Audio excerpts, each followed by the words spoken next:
Hello दोस्तों, स्वागत है आप सभी का स्लीपी क्लासेस में। दोस्तों, मेंस डे इनिशिएटिव में आपका एक और बार स्वागत है। हर साल ये इनिशिएटिव आता है, फ्री इनिशिएटिव रहता है जहां पर हम मेंस का एक सवाल हर रोज़ डिस्कस करते हैं। दोस्तों, इस बार जो मेंस का इनिशिएटिव है वो एक और जो चीज़ इसमें खास है वो क्या है कि शेड्यूल के साथ है कि आपको डेली शेड्यूल दिया गया है कि कौन सा सब्जेक्ट कब डिस्कस होगा। पैरेलली दोस्तों, ये तो है एक फ्री इनिशिएटिव कहलाता है मैड। अगर आप चाहते हैं और चीज़ों के बारे में और ज़्यादा क्वेश्चन सॉल्व करना मेंस के, जहाँ पर 5 या 6 सवाल हर रोज़ डिस्कस हो रहे हैं, आप हमारा मेंस का क्रैश कोर्स भी ज्वाइन कर सकते हैं और टेस्ट सीरीज़ भी ज्वाइन कर सकते हैं। दोस्तों, ये सभी कुछ हमारी वेबसाइट sleepyclasses.com पर अवेलेबल है। अगर आप मेंस दे रहे हैं और थोड़ा सीरियस अटेम्प्ट देना चाहते हैं, डेफिनेटली ज्वाइन कीजिए। बहुत ही कॉस्ट इफेक्टिव तरह से आपके लिए हम बेस्ट कंटेंट अवेलेबल करवा रहे हैं। तो चलिए दोस्तों, देखते हैं आज का सवाल। हेलो दोस्तों, तो आपका आज का सवाल है कि discuss the relevance of Gandhi ji 7 social sins in the contemporary society. अब जो आप मॉरल थिंकर्स पढ़ते हैं उनमें गांधी जी बहुत ही इम्पोर्टेंट मॉरल थिंकर्स में से आते हैं।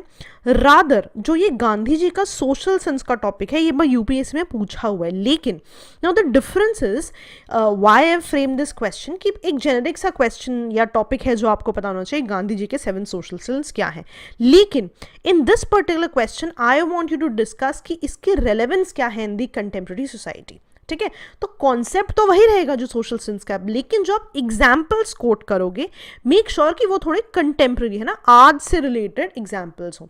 जब आप एक जनरल वे में इसको डिस्कस करोगे तो शायद इन जनरल अगर आपका कंटेम्प्रेरी सोसाइटी से एसोसिएटेड टॉपिक नहीं होता, राइट, सिर्फ 7 सोशल सेंस पूछे होते तो शायद आप कुछ पिछले एग्जाम्पल्स भी कोट कर सकते थे ना, पहले के समय के। लेकिन मैंने ऐसे कंटेम्प्रेरी सोसाइटी कोशिश कीजिए कि आपके सभी जो एग्जाम्पल्स हैं वो कंटेम्प्रेरी सोसाइटी को बिलोंग करें। Now, I want to discuss the whole concept in detail so that किसी भी तरह का आपको क्वेश्चन है you should be able to answer. Also, I've made sure कि typical example मैंने आपको introduction आपको गांधी जी के लिए दिया है, आप इनको यूज कर सकते हो। ठीक है, कुछ चीज़ें यूनिवर्सल होती हैं, the basic things about a moral thinker। ठीक है, तो इंट्रो और कंक्लूजन पर्पसली थोड़ा बड़ा रखा गया सो दैट आप उन्हें अपने हिसाब से यूज कर सकें। ठीक है, तो थोड़ी सी कॉन्सेप्ट पे ज़्यादा ध्यान देंगे हम यहाँ पे, and then you will see कि even if you reproduce 50% of this answer, आपका काम शुड बी थ्रू। ठीक है, तो महात्मा गांधी जो है वो यूनिवर्सली एक्सेप्टेड है as a model of ethical and moral life, कि वो हमेशा ही एथिक्स और मॉरल्स में बिलीव करते आए हैं। ठीक है, रादर हमेशा जो उनकी एथिक्स या मॉरल्स की बात है, राइट, जितनी उनकी पर्सनल लाइफ में वैलिड थी उतनी ही उनकी पब्लिक लाइफ में भी वैलिड थी। ठीक है, उनके प्रिंसिपल्स, उनके प्रैक्टिसेस सभी उन्होंने जो पर्सनल लाइफ में अप्लाई किए वही पब्लिक लाइफ में भी अप्लाई किए। ठीक है, and one very important thing जो वो कह रहे हैं कि लाइफ को कंपार्टमेंटलाइज नहीं कर सकते। ठीक है, कि एक चीज़ यदि आप कोई एक पर्टिकुलर मान लीजिए आपका मॉरल किसी एक पर्सनल चीज़ के लिए है तो पब्लिक लाइफ के लिए वो अलग नहीं हो सकता, राइट। ये पर्टिकुलर कंपार्टमेंटलाइजेशन का शब्द क्यों इंपॉर्टेंट है, बिकॉज 7 सोशल स्किल्स में यही हो रहा है दैट हर एक पैराडाइम ऑफ लाइफ में he want you to have the same sort of ethics and morals. ठीक है, अकॉर्डिंग टू हिम बेसिकली था क्या कि जो भी आपके एक्शंस हो, चाहे पॉलिटिकल हो, इकोनॉमिक हो, सोशल हो, सभी इंटर रिलेटेड है और सभी का एक डायरेक्ट इम्पैक्ट होता है on the achievement of ultimate goal of life, ultimate aim of life. ठीक है, तो वो कहते हैं 7 सोशल सिंस के बारे में सबसे पहले उन्होंने कब बात की, 1925 में उनका जो न्यूज़पेपर था यंग इंडिया, वहां पे उन्होंने एक कॉम्प्रिहेंसिव लिस्ट ऑफ बिहेवियर की बात की। ठीक है, जिनको 7 सोशल सिंस कहा गया, जो कि अगर हो सिंस तो कहीं ना कहीं सोसाइटी को हार्म करेंगे। तो this line is again important even in today's modern world, क्योंकि कंटेम्प्रेरी वर्ल्ड पे सवाल है। ये जो 7 सोशल स्किल्स है ये एक थ्रेट है सोसाइटी को वीकन करने के लिए। हमेशा गांधी जी जो है उनको पॉजिटिव पर्सपेक्टिव में रखना बहुत ही ज़्यादा ज़रूरी है। ठीक है, जितना उनको देखना ज़रूरी है एक पॉजिटिव एस्पेक्ट से, उतना ही आपके एग्जाम में उसको उस तरह से लिखना भी इंपॉर्टेंट है। For example politics without a principle की हम बात करें तो बिल्कुल, अगर आपके प्रिंसिपल्स में ग्रीड है, डिसऑनेस्टी है, पावर हंगर है, तो अल्टीमेटली क्या होगा, if you politics are driven by these things तो undermines the social welfare, right. क्योंकि एजेंडा इनका क्या था कि आप कंपार्टमेंटलाइज मत कीजिए, आप एथिक्स की तरफ जाइए। तो अगर आप ग्रीड, डिसऑनेस्टी, पावर हंगर से प्रेरित हैं तो कहीं ना कहीं it lead to corrupt practices like tax evasion, nepotism, political bribery या फिर unjust financing of political parties. ठीक है, तो you can always quote something. अब आप देख रहे हो जैसे कि अनजस्ट फाइनेंसिंग है, कितना रेलेवेंट टॉपिक है, कितना कंटेम्प्रेरी टॉपिक है, नेपोटिज्म कितना कंटेम्प्रेरी टॉपिक है, पॉलिटिकल ब्राइबरी है ना, व्हेन पीपल चेंज पार्टीज कितना कंटेम्प्रेरी टॉपिक है। तो ऐसे examples is what will fetch you more marks. If you write just about the principles तो आपको डेफिनेटली मार्क्स मिलेंगे, but to score more marks आपके एग्जाम्पल्स बहुत कंटेम्प्रेरी होने चाहिए। लेकिन इस बात को भी ध्यान रखना जरूरी है कि it's very common to criticise politician को करप्ट बोलना, लेकिन हम भूल जाते हैं कि हम भी तो उसी सिस्टम का पार्ट है, right. If the system is maintained, याद रखना, it's because of our action और इनएक्शन।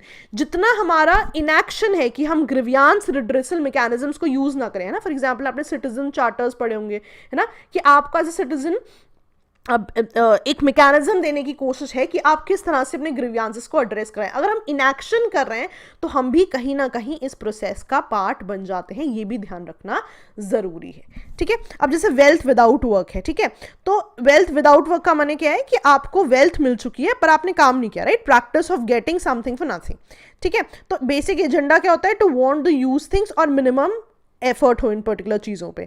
अब क्या होगा, आपको वेल्थ मिल गई पर you don't want to work for it, तो आपका एजेंडा क्या है, और मिले आपको एंड एफर्ट कुछ ना लगे, जिससे क्या होता है, अनफेयर मीन से आप ये पैसा बचाने लगते हो, टैक्स एविजन करने लगते हो, स्कैम्स करने लगते हो। और इनसाइडर ट्रेडिंग कितना इंपॉर्टेंट एग्जाम्पल है, स्कैम्स कितने इंपॉर्टेंट एग्जाम्पल्स हैं कि आप वर्क नहीं करना चाहते, मान लो कि आप शेयर बाजार से एसोसिएटेड हो, right, so you want to get into insider trading कि आपको इनसाइडर नॉलेज हो ताकि आपको और ज्यादा प्रॉफिट हो। आप अमाउंट ऑफ वर्क पुट नहीं करना चाहते जो आपको इन जनरल पुट करना चाहिए, so you go to corrupt practices. For example Coalgate scam पता है हमें, कॉमनवेल्थ स्कैम पता है हमें, आदर्श हाउसिंग सोसाइटी स्कैम पता है। अब आप देख रहे हो मैंने बहुत सारे एग्जांपल्स कोट किए हैं फॉर योर कन्वीनियंस, आप एक दो एग्जांपल्स कोट कर सकते हो।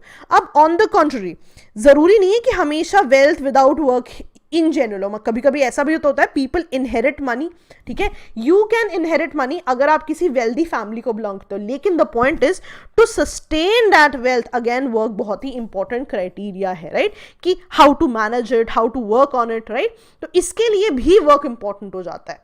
तो नॉट ओनली इन जनरल, मान लीजिए आप अगर आप इस पॉइंट को कोट कर रहे हो कि थोड़ी सी वर्क से आपको ज्यादा वेल्थ चाहिए, ऐसे भी कंडीशंस हैं जब आपको कोई भी वेल्थ नहीं करनी पड़ी, जस्ट बिकॉज योर एंसेस्टर्स आपको पैसा मिल गया, लेकिन अगेन वर्क कम्स इंपॉर्टेंट क्योंकि लॉन्ग रन में आपको उसको सस्टेन करना है। अकॉर्डिंगली प्लेजर विदाउट कंसाइंस, ठीक है। अब हैप्पीनेस है जो कि at the expense of others है, वो भी is not less than sin, ठीक है। मान लीजिए कि एन एडल्ट है, he wants to have alcoholic beverage social gathering पे क्योंकि उसको लग रहा है कि it will add to his pleasure, लेकिन driving faster after drinking across the boundary, right, ये एक रिस्पॉन्सिबल बिहेवियर नहीं, because he is not only putting himself at risk but he is also putting others at risk. Same way sexual harassment जो mindless consumerism है, यही तो है pleasure without a conscience.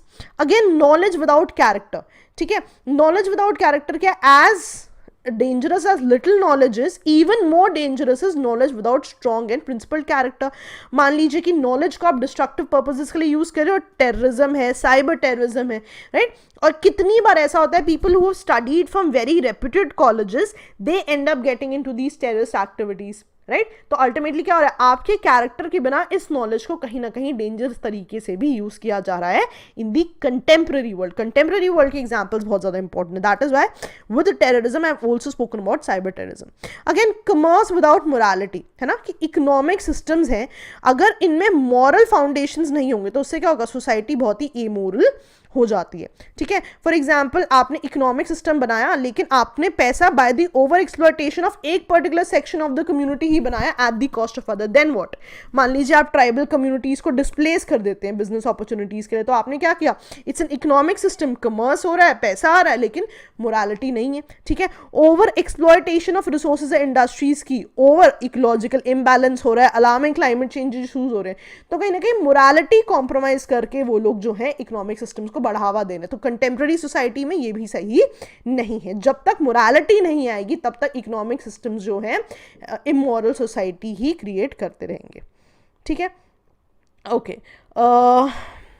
Next चीज पे आते हैं, साइंस विदाउट ह्यूमैनिटी। ठीक है। साइंस विदाउट ह्यूमैनिटी क्या है? For example science in general जो है ह्यूमन पर्पजेज होना चाहिए, लेकिन ऐसे भी इंस्टेंसेस हैं जहाँ पे ऐसा नहीं होता। फॉर एग्जाम्पल मान लीजिए कि आप सोशल नेटवर्किंग साइट्स जो हैं, राइट, टेक्नोलॉजी है, साइंस है, आप इनको यूज करने लग जाएं for the social and religious hatred, तो अल्टीमेटली क्या होगा? विदाउट ह्यूमैनिटी आप साइंस को यूज करो। या मान लीजिए कोई ऐसे आप एक्सपेरिमेंट्स में जुड़ जाते हो जो कि कहीं ना कहीं ह्यूमैनिटी को डिस्ट्रॉय कर सकते हैं, that is again your science without humanity, which is not a good thing. तो कहीं ना कहीं साइंस को हमेशा ही बेसिस होना चाहिए humanity. Accordingly religion without sacrifices है ना, जो ट्रू रिलीजन है वो स्पिरिचुअलिटी, लव, कंपैशन इन पे बेस्ड होना चाहिए। ऐसा नहीं है कि आप एक कुछ ब्लाइंड टीचिंग्स पे चलें। रिलीजन तभी सही होगा जब आप लव, कंपैशन को भी फॉलो करेंगे। Blind following of practice and rituals भी सही नहीं है, राइट। तो ट्रू वर्शिप ऐसा नहीं है कि कितनी बार आप अपनी प्रेयर्स कर रहे हैं, कितना फ्रीक्वेंटली कर रहे हैं, रादर उस कितना सिंसियर हैं आप उस चीज को अपने लाइफस्टाइल में लाने के, सो दैट आप अपने प्राइड और प्रेजुडिस को छोड़ के for the benefit of society बात करें। That is what is the relevance of his sins. कि कहीं ना कहीं religion without sacrifice is a sin. आप कहीं ना कहीं अपने धर्म को आगे बढ़ाने के लिए दूसरों को अंडरमाइन नहीं कर सकते। This is what we have to remember. अब कंक्लूजन क्या है? कहीं ना कहीं गांधी जी ने वार्न किया हमें कि everything in the society needs order and balance. तभी आप देख रहे हो religion without something, science without something, एक बैलेंस दोनों चीजों में बहुत ज्यादा इंपॉर्टेंट है। बिकॉज जब ये मान रहे हो आप, ये सब चीजें कहीं ना कहीं क्वालिटी तो है जो कहीं ना कहीं मॉरल या एथिकल सोसाइटी बना रही है, तो वो कह रहे हैं यही वो प्रिंसिपल्स हैं। अगर आप इनको एक्शंस सही करो, मॉरल स्ट्रेंथ से हो सही बनाओ, तो कहीं ना कहीं अपलिफ्टमेंट ऑफ सोसाइटी में बहुत ज़्यादा हेल्प करेंगे रादर देन सोसाइटी को डिग्रेड करने में। तो कहीं ना कहीं ये जो 7 सोशल सिंस थे ये सोसाइटी को करप्ट कर रहे हैं, राइट। इसलिए ज़रूरी है इनके बीच में बैलेंस, कि रिलीजन हमेशा सैक्रिफाइस के साथ हो, साइंस हमेशा ह्यूमैनिटी के साथ हो। तो एक पर्टिकुलर बैलेंस बनाने की कोशिश की बात यहाँ पे हो रही है।